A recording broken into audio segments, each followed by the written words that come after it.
gente, tudo bem? Eu sou a Ana e eu vou acompanhar vocês nos estudos de biologia. Então, para começar, a nossa primeira aula vai ser sobre os níveis de organização. Então já deixa o seu like no vídeo, acompanhe a gente nas redes sociais e se inscreve no canal.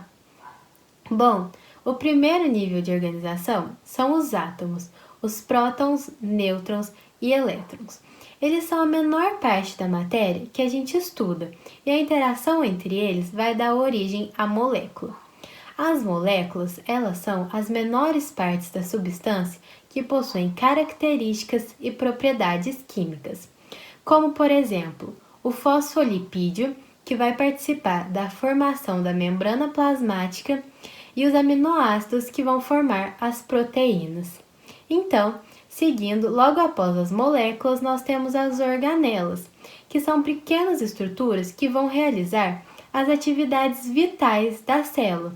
Como eu disse, o fosfolipídio, que é uma molécula, ele vai participar da formação da membrana plasmática, que é a organela que reveste a célula e controla a passagem de substâncias. Seguindo, a organização dessas organelas e a interação entre elas vai formar a célula, que é a unidade funcional e morfológica dos seres vivos.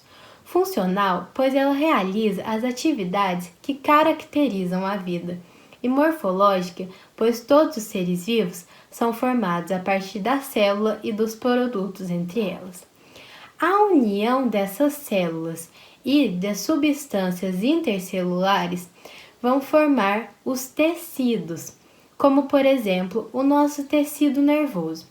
Ele é formado pelos neurônios que interagem entre si através dos impulsos nervosos, realizando a sua função. Da mesma maneira que o tecido é formado por um conjunto de células, os órgãos são formados por um conjunto de tecidos que interagem entre si para realizar sua função, como por exemplo a pele humana. A pele humana ela é formada pelo tecido epitelial, que é a epiderme, e pelo tecido conjuntivo denso, que forma a derme, e assim realiza a função do órgão que é a pele humana. Seguindo, a união desses órgãos vai formar um sistema, como por exemplo, o nosso sistema urinário. Ele é formado por 2 rins, 2 ureteres, a bexiga urinária e a uretra. Esses órgãos, trabalhando em harmonia, vão garantir o funcionamento do nosso sistema urinário. Do mesmo jeito, o sistema é formado pela união de órgãos. O organismo ele é formado pela união dos sistemas que, interagindo entre si, vão garantir o funcionamento do nosso corpo, como por exemplo, o nosso sistema respiratório, que age junto com o nosso sistema circulatório, o sistema urinário. Logo, o equilíbrio entre esses sistemas, garantindo a homeostase do nosso corpo. Seguindo, a união desses organismos semelhantes entre si, que possuem a capacidade de reproduzir e gerar descendentes férteis, vão caracterizar as espécies. Nós, seres humanos, somos todos da espécie Homo sapiens. E uma vez que um conjunto dessa espécie ocupa a mesma área e o mesmo período de tempo, eles vão formar uma população, como por exemplo, os habitantes de um município ou então os jacarés do Pantanal, que possuem as mesmas características e vivem na mesma área.